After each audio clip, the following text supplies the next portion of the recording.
일반적으로 성공과 실패의 삶을 나눌 때 한 번 더 생각해 보면 그 기준, 조건을 길을 잃어버리는가 아니면 그 길을 찾았는가라서 가늠한다라고 하는 사실을 우리가 인식하게 됩니다.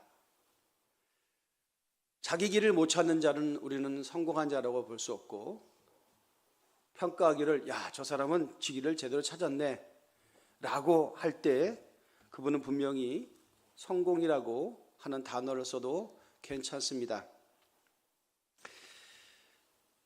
길을 못 찾았다라고 하는 것까지는 아직까지 남아있는 시간 속에 그 길을 찾으면 되니까 인내하고 준비하고 훈련하고 하면 찾을 수도 있습니다. 그러나 또 한 가지의 현상이 있는데, 길을 혹시 잃어버렸다면요 어떻게 할 것인가 라고 하는 생각을 해보게 됩니다. 계획을 세우죠. 목적을 정합니다. 갑니다. 그런데 길을 잃어버렸다라고 하는 겁니다. 우리 인생 속에 흔히들 그런 얘기를 씁니다. 나는 길을 잃어버렸어 라고 하는 겁니다. 여러분, 길을 잃어버렸다고 했을 때 우리는 일반적으로 길을 잃어버린 사람들을 보면 이렇게 얘기합니다. 실수해서 길을 잃어버렸네 라는 얘기를 합니다. 동의합니다. 그러나 그것이 실수가 아니고 실력이라면요, 이건 문제가 달라지는 거죠.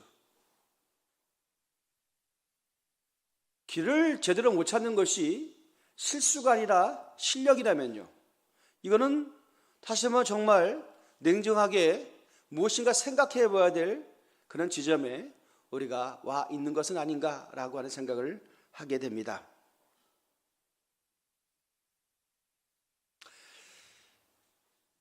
길을 잃어버리면 어떤 현상이 벌어집니까?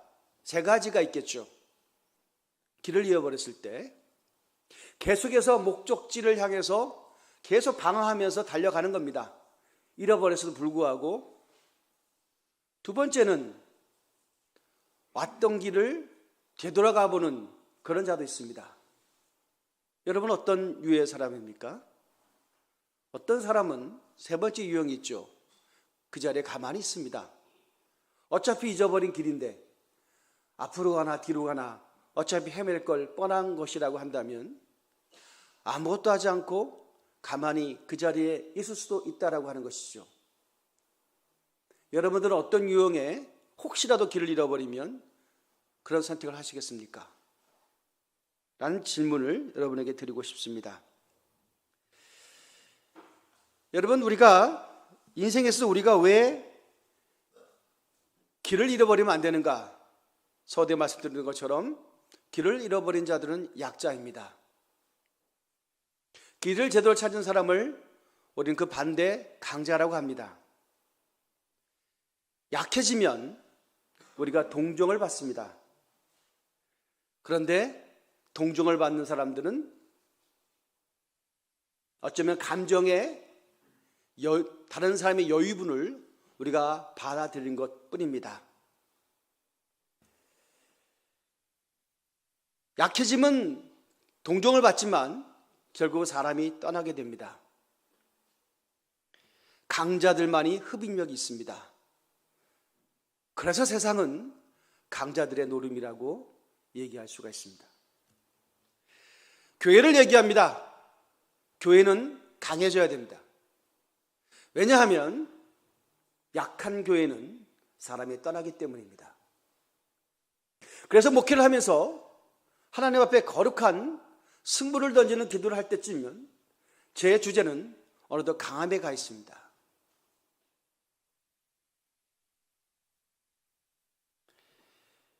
사랑에 강하고, 섬김에 강하고, 성교에 강하고, 팀워크에 강해야 됩니다. 포기해야 되지 말아야 될 교회의 모습입니다. 그러나 분명한 것은 우리가 지향하는 이 강함이라고 하는 것으로 표현되어지는 것도 사실 현상이고 열매입니다. 그 본질은 무엇일까라는 생각을 자연스럽게 하게 됩니다. 사랑하는 성도님들이 교회 구성으로서 성도입니다. 개개인으로는 개인이죠. 그 개인으로 볼 때는 강함입니까 약합니까 여쭤보는 것도 부담스럽습니다만은 사랑하는 성도님 자신을 한번 돌이켜 보십시오. 나는 강한 사람인가? 나는 약한 사람인가? 라고 하는 것입니다. 성경에서 말할 때 강함과 약함이라고 하는 것은 얼마나 많이 가졌는가, 또는 얼마나 많이 아는가, 얼마나 많은 권력을 가졌는가 라고 아니라고 하는 것, 그것이 아니라는 사실을 우리가 귀가 따갑도록 들었습니다. 여러분 그걸 동의할 겁니다. 마치 하나님의 나라도 세속이 갖고 있는 것과 똑같다고 한다면 여러분이 교회 나오실 필요는 없습니다. 권력가를 찾아가야죠. 기업가를 찾아가야 되겠죠. 그런 것들을 지향한다면 말입니다. 그런데 성경은 그런 것이 강함이 아니라고 얘기합니다. 어떤 CCN 가사처럼 약할 때 강함 되시는 것을 경험할 때 우리가 그것을 은혜라고 얘기하지 않습니까? 역설이죠. 성경은 우리가 약할 때 강해질 수 있는 가능성에 대해서 얼마나 많이 말하고 있는지 모릅니다. 약할 때 강하다니요. 그러면 여러분이 벌써 결론 내고 있어요. 약할 때 강함이니까 그래 나는 약하지만 주의 도우심으로 강해지면 나는 된다라고 하는 결론이 벌써 났습니다. 하도 많이 설교를 들어서요. 결론 다 났어요.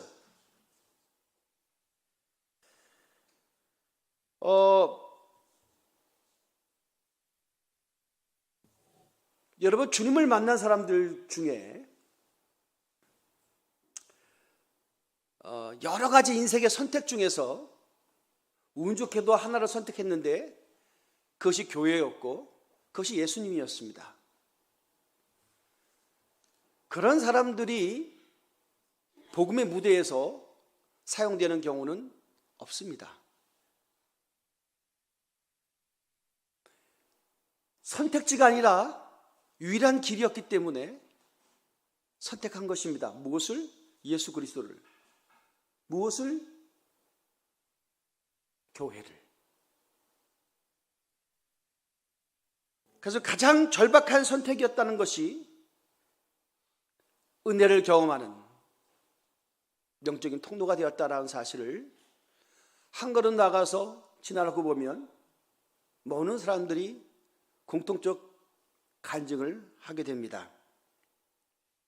오늘 본문의 말씀이죠. 사람이 마음으로 그 길을 계획할지라도 그 걸음을 인도하시는 이는 여호와시니라. 오늘 잠언서에 이 세상에서 가장 지혜롭다라고 하는 솔로몬의 입을 빌려서 성경은 길과 그리고 인도함이라고 하는 이 두 단어를 가지고 진리가 무엇인지, 하나님의 나라가 무엇인지를 설명하려 하십니다. 다시 말하면 계획과 상황이라고 하는 것이죠. 우리가 계획을 세웁니다. 누구나 할 것 없이. 제가 늘 말씀드렸던 것처럼 동물은 아니고 사람들은 계획을 세웁니다. 여러분 제가 우스갯소리로 그 얘기하죠. 오징어는 다리가 몇 개와 몇 개죠? 문어가 몇 개예요? 오징어는요? 시험보지 않았어요. 그냥 알고 있는 거죠.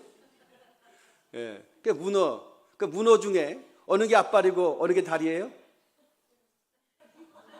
예? 문어 다리가 다 8개면 거기 팔도 있을 거 아니에요. 어느 게 팔이에요?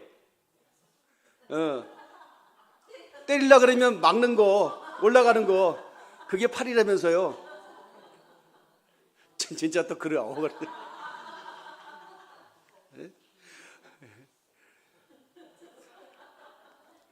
예. 그래서 여러분 이 본능이라고 하는 것이 있잖아요. 여러분 사람들 주변 사람들의 팍 칠라 그러면 막 순간적으로 피하거나 막잖아요. 이것은 본능이죠. 그죠? 본능은 계획이 아닙니다.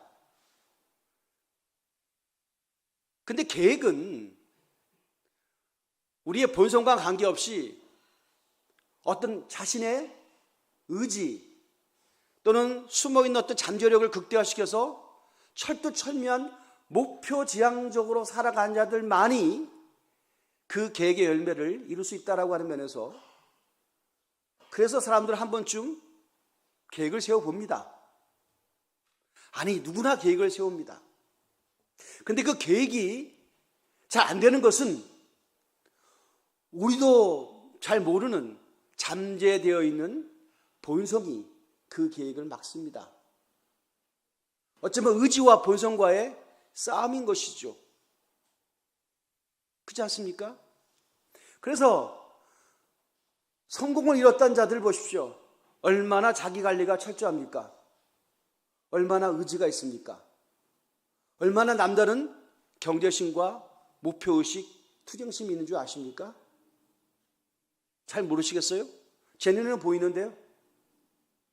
그래서 사람들은 누구나 할 것 없이 목표지향적인 삶을 살려면, 그리고 또 목표를 이루려면 어떤 처절한 대가를 지불해야 된다라고 하는 이라고 하는 것에 대해서 중요한 교훈들이 있습니다. 인생을 올라가는데, 목표를 올라가는데 절대로 엘리베이터는 없습니다. 계단을 올라가야 됩니다. 착각하는 거죠. 엘리베이터만 타면 급박 올라가는 거. 그런 거 없습니다. 그러니까 얼마나 힘들어요. 올라가면 목표가 높으면 높을수록 더 많은 수고로움과 시간이 걸리기 때문에 그건 더 힘든 겁니다. 그런데 하나님께서는 빌립보서에서도 사랑하는 자들에게 우리에게 소원을 주신다고 했습니다. 그 뜻을 성취시키기 위해서. 그러면 하나님께서 주시는 소원은 뭘까요? 우리가 생각하는 계획과 하나님이 말씀하시는 감동을 통해서 이루어지는 소원과의 그 차이를 아십니까? 이것이 오늘 저와 여러분들이 고민이 될 지점입니다.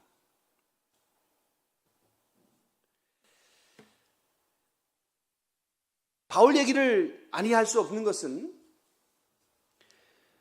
은혜를 받기 전에 바울은 강자였습니다.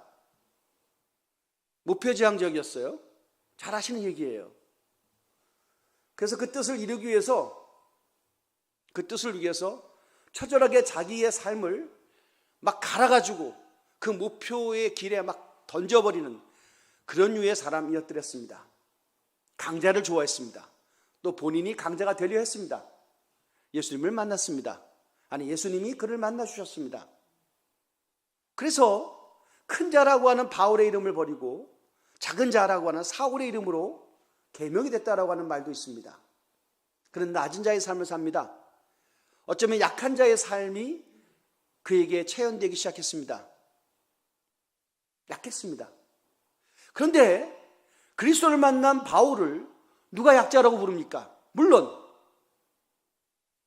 다른 사도들과처럼 예수님의 직접적인 제자가 아니어서 나름대로 열등감이 있어서 그런 면에서 극복할 수 없는 약함이라는 것이 주어졌다 할지라도 많은 성경학자들이나 믿음의 후예들은 그분을 약자라고 부르지 않습니다.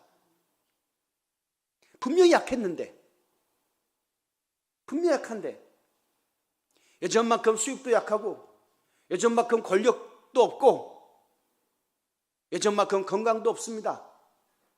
근데 그는 약자가 아니었습니다. 왜 그러죠?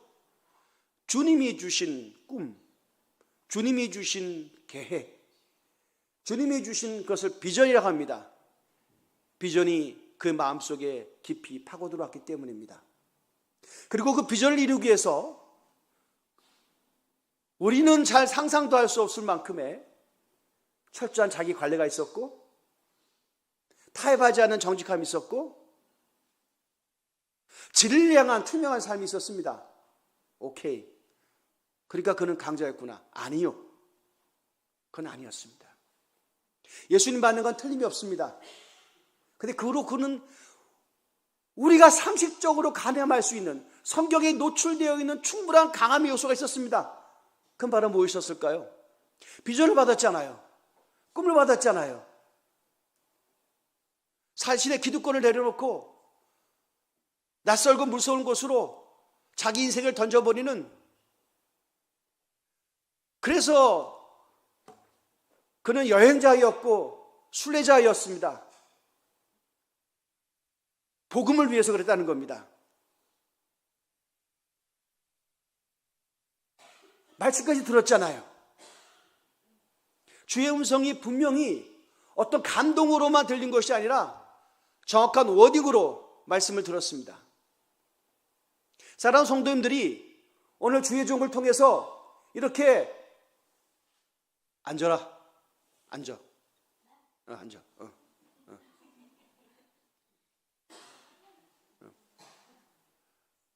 주의 종을 통해서 말씀을 이렇게 듣는 것처럼 박지원 목사의 설교를 통해서 말씀 들었다, 그 말씀 들었다라고 말고, 여러분이 어느 날 정확하게 예수님의 말씀을 주어, 목적어, 서술로 정확한 워딩으로 들었다고 한다면 여러분은 어떤 삶을 사시겠습니까? 도망가야지 뭐. 불안해서 어떻게. 무서워. 그런 건 나눠 힘들어. 분도 계시겠지만 적어도 그리스도인을 한다면 그걸 사모하게 돼 있어요. 그 말씀을 들었어요. 그만큼 자신감이 있고 그만큼 어떤 확증도 없습니다. 세상에는. 그것 때문에 강함이었나요? 예, 그것 때문에 강함이라 할 수 있었어요. 하지만 그 말씀을 들었던 그는 드디어 승리를 이뤘다라고 하는 승리의 성취감과 그리고 자기가 자기의 우월성을 나타내기 위한 그런 비교의식으로 살지 않았습니다. 그는 그러면 그럴수록 뭘 어떻게 했어요? 철저하리만큼 낮아졌습니다. 다시 말하면 기도했다는 겁니다. 기도는 굉장히 문학적이고 꼭 한번 기도하라 그러고, 굉장히 기도는 모든 것을 변명하기에 가장 좋은 안식처라고 생각을 할 정도의 그런 기도가 아니라 그 약함 속에서 그는 처절하게 기도를 했습니다. 낯설은 곳에서 철저하게 기도를 했습니다. 기도했다는 얘기는 강자들은 기도하지 않습니다. 강자들은 기도하잖아요. 약자니까 기도하는 거예요. 힘든 거죠. 근데 철저하게 부서지면서 하나님의 말씀을 들었음에도 불구하고, 분명한 워딩을 들었음에도 불구하고 그는 기도합니다. 선교제에 가면 제일 먼저 하는 것이 기도처를 찾았습니다. 주님과 대화를 했다는 겁니다. 그것이 가장 중요한 바울에서의 선교 전략이었습니다. 핵심이었습니다. 완숙한 그리스도인들은 비로소 질문이 시작됩니다. 나는 지금 하나님께 물어보는가? 라고 하는 것입니다. 하나님께 물어보는 것을 교리적인 이해나 남들이 만들어놓은 정답을 차용하는 것이 아니라 진짜 삶의 거룩한 습관으로서 내 인생에 자리매김되어 있어야 된다고 하는 겁니다. 물어보는 거예요. 뒤돌아봅니다. 제 인생에. 저 아시는 것처럼 어제 제가 말씀을 묵상하면서 주님께서 제 인생을 쭉 이렇게 돌려보시게 하더라고요. 그랬더니 제가 몇 번이나 죽을 고비를 넘겼더라고요. 여러 공개하자는 것도 있습니다. 제가 군생활 했을 때 남자들은 다 죽을 고비 넘겼다는데 정말 제가 죽었었어야 돼요. 근데 제가 안 죽고 살아는 게 너무 감사하더라고요. 이거 너무 군대 얘기하면 또 너무 시파조가 되니까 진짜 제가 그런 적이 한번 있었습니다. 저 노고산이라고 하는데 야간으로 훈련을 비춰뒀는데 앞사람만 쫓아서 이게 산행을 한 적이 있었거든요. 그런데 캄캄한데 여기서 앞에서 좀 쉬자고 쉬어간다고 하더라고요. 더듬더듬 거려 보니까 바위야 이렇게. 그러니까 내 느낌에 촉으로만 앞에 안 보이는데 바위거든요. 그래서 무슨 생각이 들었냐면 요 바위만 넘어가면 편하겠다 싶어가지고 그 바위를 넘으려고 그랬어요. 그 바위를 넘으려고 그랬어요. 원래 제 성향은 넘습니다. 원래 제 성향은. 근데 넘다가 왜 갑자기 안 넘어갔는지 몰라요. 넘으면 더 좋을 것 같은데. 근데 안 넘었거든요. 이제 좀 있으니까 이제 해가 약간 밝아지더라고요. 그래서 보니까 그 밑이 완전히 그냥 낭떠러지. 제가 한 번만 내렸으면 그냥 떨어지는 것이었어요. 이거 섬찟했죠? 그때의 모습이 생각나는 거예요. 내가 그때 한 발만 나갔으면, 어머, 근데 내가 왜 안 나갔을까? 우리 다 그렇잖아요. 여러분 저 같은 경험을 해보셨을 거예요. 그죠? 많을 겁니다. 이런 일들이 몇 번씩 있었어요. 또 한 가지, 인생의 중요한 결정을 내릴 때, 중요한 어떤 점을 지날 때 부족하지만 주님께서 저희 인생 속에, 저의 감각 속에 개입하셨습니다. 하지 말라고. 내지는 어떤 감동이 있습니다. 그 분명히 부인할 수 없는 것이었더랬어요. 지나놓고 보니까 주님께서 개입하셨더라고요. 물론 그 말씀을 듣지 않아서 당연한 제가 지불해야 될 대가가 있었기도 했지만 그런 과정이 쭉 있었다는 사실을 생각하게 됐습니다. 그러면서 어느 시점에 지금쯤 와서 내린 결론이 뭐냐? 하나님께서 부족한 종이지만 인생에 개입하시는구나. 말씀하시는구나. 그러면 나는 무엇이어야 되는가? 주의 뜻에 민감해야 되겠구나. 라고 하는 것이 어쩌면 저희 목회의 가장 중요한 관건이 될 것이고, 이것에 대한 감동을 여러분에 전할 때 사랑하는 성도님들도 영적으로 지금 변화가 일어나야 된다면 이 부분입니다.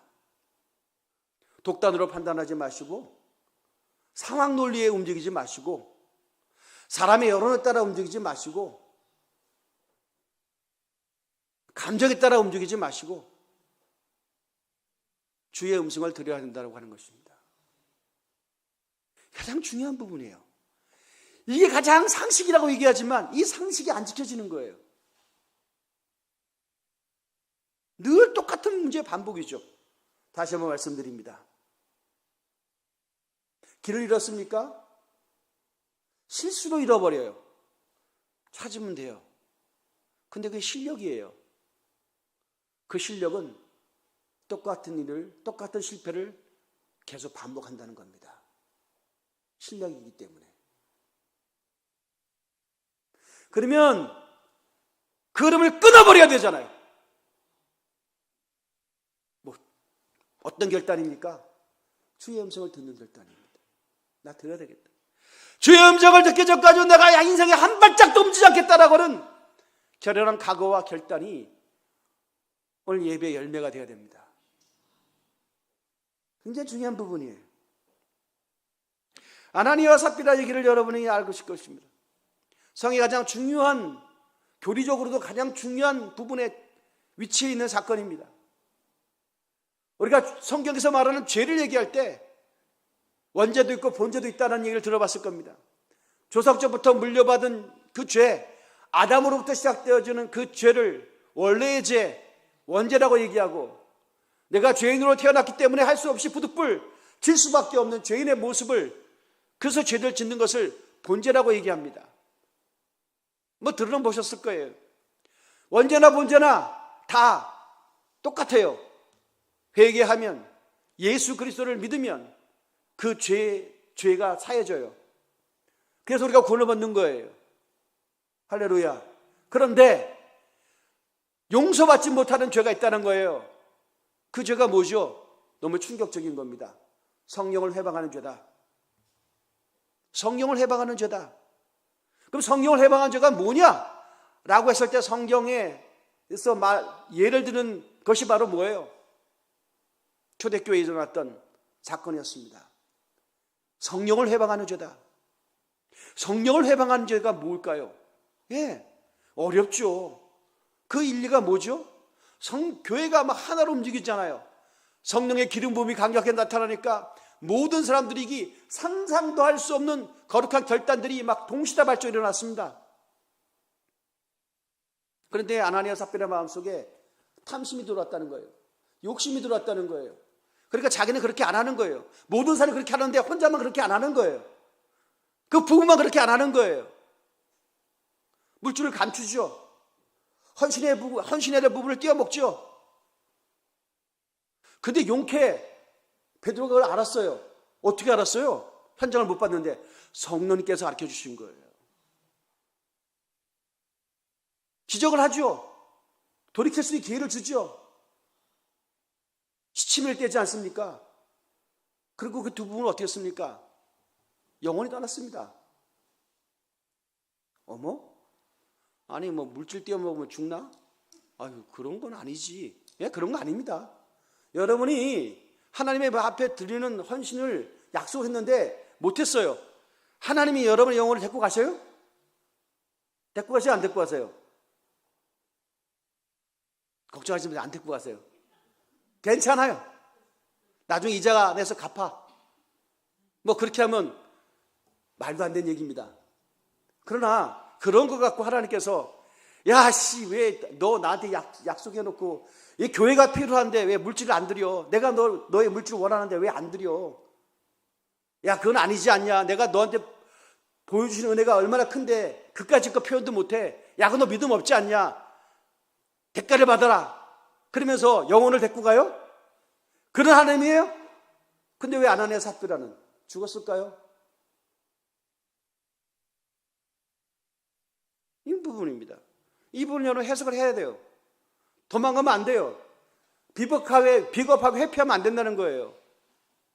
뭘까요?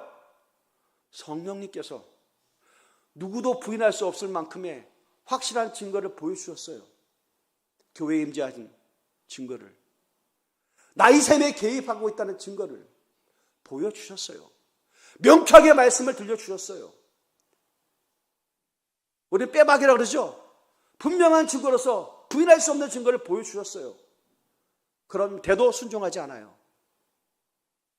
그것을 성령 회방죄라고 얘기하는 겁니다. 그래서 여러분들은 중요한 딜레마에 빠지게 되는 거예요. 그래서 성령에 민감하면 돼야 안 돼요? 우리가 살아남기 위해서는 성경에 민감하면 안 되는 거지. 왜냐하면 자기 변명이 있어야 되니까. 그렇지 않겠어요? 좀 어려운 설교예요. 잘 들으세요. 그래서 민감하지 않으려고 그래요. 왜? 나중에 변명을 해야 되니까. 난 몰랐는데, 내가 무지했는데. 그런 거죠.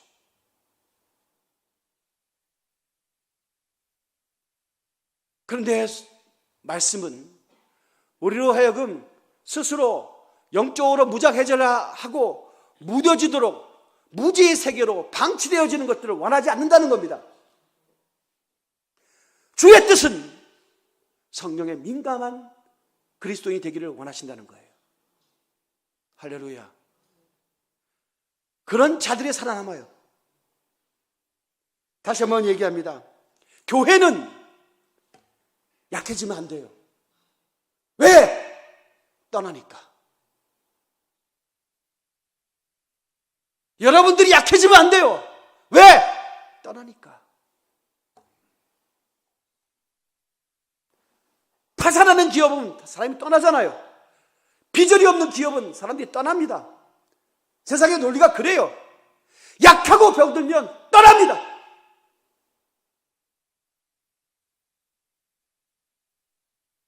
경쟁에서 도태하면 패배자가 됩니다. 이 논리는 영적 세계에는 존재하지 않을까요?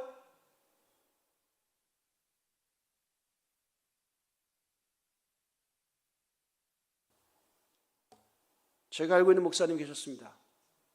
수년 전에 그런 간증을 하더군요. 개척을 했습니다. 좀 됐습니다. 교회에 문제가 생겼습니다. 사람들이 떠나기 시작했습니다. 목회자가 가장 힘든 거는 성도가 떠날 때입니다. 죽음만큼 힘듭니다. 저는 내색하지 않죠. 왜? 약한 모습 보이기 싫어서. 그러나 죽음만큼 힘들어요. 왜냐하면 자기의 성적표거든요. 자기의 수준이거든요. 나의 실력이거든요. 그걸 어떻게 부인할 수 있겠어요? 괴로워합니다. 그러나 표현하지 않아요. 내색하지 않아요. 근데 어떤 목사님이 다 떠난 교회에 아직 떠나지 않는 2명이 있더래요. 초등학교 3학년짜리고 4학년짜리. 열심히 설교를 듣더래요. 너무나 감동적이기도 하고 충격적이잖아요. 어느들은 떠난 자의 주일학교 2명이 앉아있는 거예요. 그랬대요. 왜 너희는 예배 드렸냐? 목사님 힘내세요. 주일까지 목사님 힘 빠질까 봐 저기 앉아있는 거예요. 애들이 그런 얘기를 했다는 거예요. 며칠 삼간 걔네 그 간증이 자기 머릿속에 자꾸 맴돌더라고요. 하나님 앞에 거룩한 결단과 영적인 숙제를 해야 될 즈음이 왔습니다. 목회자가 강한 게 뭘까? 교회가 강한 게 뭘까? 방법이 없어요. 제가 육체적으로 강하거나 세상의 지식을 논리적으로 표현할 수 있는 그런 세상이 주는 어떤 학위를 받은 자가 아니라, 학위로서의 강함이 아니라 주님과 얼마나 가까운가, 성령이 얼마나 민감한가, 이것이 목회자의 영적인 강함을 규정하는 척도이고 교회가 부인할 수 없는 분명한 수준입니다. 정답은 하더라고요. 그래서 저는 아무것도 안 하기로 했어요. 뭐 예전도 아무것도 안 했지만. 그래서 철저하게 주의 뜻을 물어요. 주님 어떻게 할까요? 이 지역에 교회가 성장하기에는 너무나 조건적으로 안 좋아집니다. 고민해서 제가 이렇게 다시 등반하다 보면 우리 동네가 좀 엉망이 됐어요. 엉망이 됐어요. 공장터가 다 들어오고. 내가 누구라고 얘기할 수 없지만 이 지역의 유력가한테 물었어요. 이래서는 되지 않냐고. 우리가 이걸 동네를 지켜야 되지 않겠냐고. 등산하면서 물었어요. 아이고, 할 수 있겠어요. 대세가 그런데. 다 포기하고 있더라고요. 한번 그림을 그려봤어요. 어떻게 할까요? 인간적 대안을 제시하기 전에 기도합니다. 하나님 어떻게 해야 됩니까? 어떻게 해야 됩니까? 이 문제를 정확히 보여주기 전까지는 제가 이제 결단하지 못하고 움직이지도 못합니다. 하나님의 교회 아닙니까? 성령의 기름 부음으로 예수 만난 것이 너무 좋고 은혜 받는 것이 너무 감사하고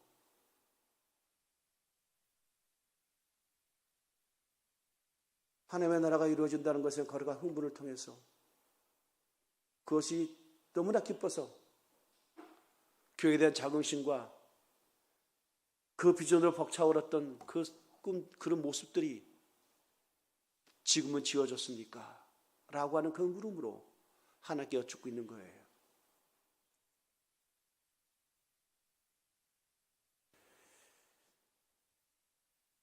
우리가 우리 인생길을 계획할지라도 그 걸음을 인도하신 분은 여호와시니라.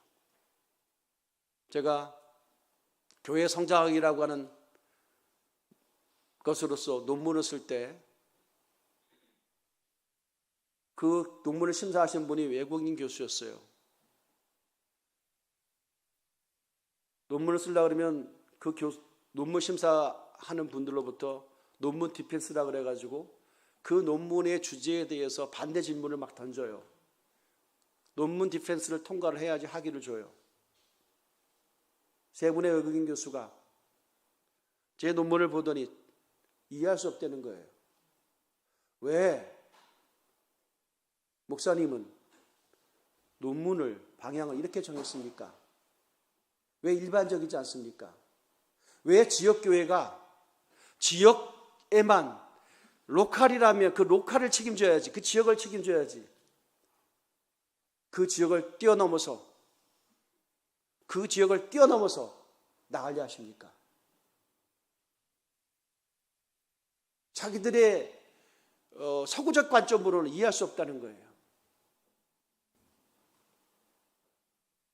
저는 고집했습니다. 주님께서 주신 감동이었고 그 감동 때문에 목회를 시작했고 우리가 갖고 있는 목회적 현장이 이 지역에 국한되면 교회가 비전이었기 때문에 그렇습니다.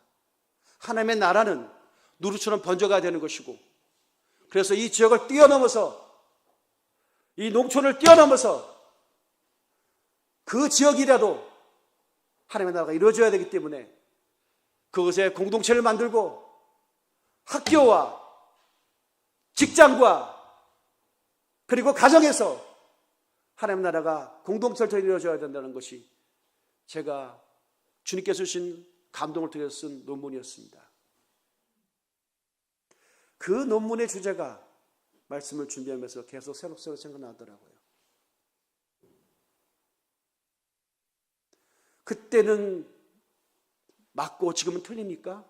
라는 그런 질문입니다. 아니요. 그럴 수는 없죠. 그랬다가는 결코 내가 나 자신을 부인하는 거잖아요. 주님께서 우리 교회에 찾아왔던 성령의 역사를 부인하는 거잖아요. 그래서는 안 되는 거잖아요. 제 고집이 아니라 하나님의 뜻에 순종하기 위해서 또 한번 무릎을 꿇습니다. 주님, 저는 능력이 없습니다. 제가 할 수 있는 것은 주 앞에 무릎 꿇는 것뿐이었고 지금도 그래서 그러할 것이며 앞으로도 그러해야 될 것입니다. 우리 성도님들 주의 뜻에 민감한 자들 되게 하시고 기도가 프로그램이 아니라 삶을 지배하는 영적 줄기가 되게 하시고 말씀이 우리한테 들려질 때 즉각적으로 순종이 나타나는 교회가 되게 하여 주시옵소서. 이것입니다. 이것을 가지고 씨름하는 것이었어요. 계속 설교의 결론이 나지 않더라고요. 이번 주가 참 힘들었어요. 어제부터 계속 묵상하고 기도를 하는데 결론이 안 나요. 그래서 지금 어떻게 하자는 겁니까? 우리가 우리 인생길을 계획할지라도 그 걸음을 인도하시면 여호와시라고 한다면 주여 보여주시옵소서. 그것입니다. 그때의 성령님은 젊었을 때 역사하신 성령님이고 지금의 성령님은 나이가 들었기 때문에 능력이 제한되거나 축소되거나 변질되는 것입니까? 그건 아니잖아요. 사랑하는 성도님이 만났던 그 거룩한 감동은 생물학적 나이에 관계없이 똑같이 역사하시는 거룩한 영입니다. 교회는 영으로 새로워지지 않으면 소망이 없습니다. 여러분들이 좋은 웅변가에 감동스러운 삶의 처자술이나 시대를 꿰뚫어가는 시대 정신을 들으려고 이 시간 설교라고 하는 형식을 통해서 하나님 말씀 듣는 거 아니에요.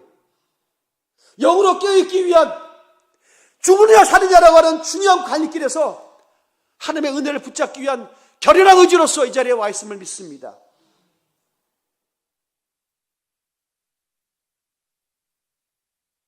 저는 기도할 겁니다. 교회 기름 부음을 위해서 기도할 겁니다. 교회 강함을 위해서 기도할 겁니다. 더 많은 사람을 섬기고, 더 많은 영혼들을 섬기고, 더 많은 영혼들을 구원하고, 하나님께서 부여진 사명을 철저하게 감당하기 위해서 약한 교회가 아니라 강한 교회, 따라가는 교회가 아니라 모이는 교회, 도망가는 교회가 아니라 그 중심에 너나 없이 거룩한 선착순으로 달려드는 교회. 포기할 수 없습니다.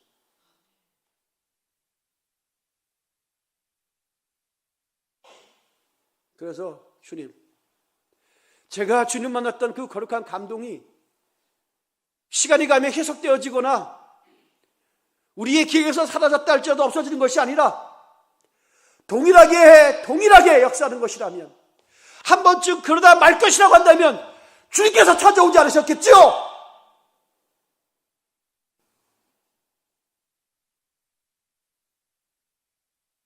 어쩌다 한번 반짝거리고 신앙 고백할 성도라면 불러내지도 않으셨겠죠?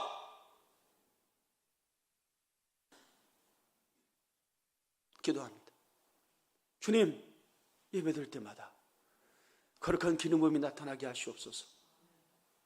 변론자가 지어받고 문제가 해결되어지고 어둠이 떠나가고 흑암의 권세가 떠나가며 죄의 소지가 풀리고 우리의 연약함이 하나님의 거룩한 은혜로 다시 다 해결되어지며 하나님께서 실존하신 것들이 이론과 형식이 아니라 실제적으로 나타나는 교회가 되게 하여 주시옵소서. 지금도 몸부림이 아니라 떠나갈 수 없는 주제가 되어서 응당해야 될 숙제인 것처럼 이 자리에 남아있는 이 모습이 때로는 고독하게 보여도 포기할 수 없는 끈기와 응집력으로서 주님께서 무릎 꿇게 하신다면 저는 순종하겠습니다. 순종하겠습니다.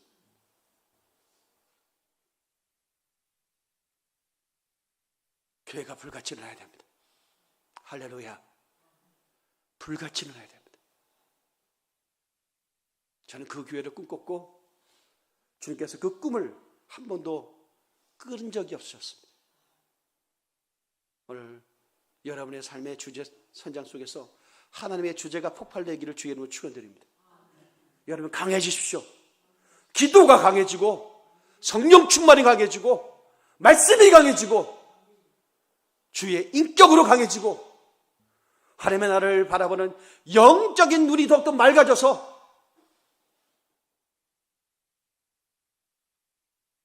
여러분 주변에 사람이 따라가는 것이 아니라 사람이 모여드는 그런 인물이 되십시오. 예수님 때문에. 할렐루야. 그런 교회가 되기 위해서 오늘 주님께서 이 예배를 있게 하셨습니다. 믿음으로 승리한 여러분 되시기를 예수 그리스도 이름으로 축원을 드립니다. 기도하겠습니다.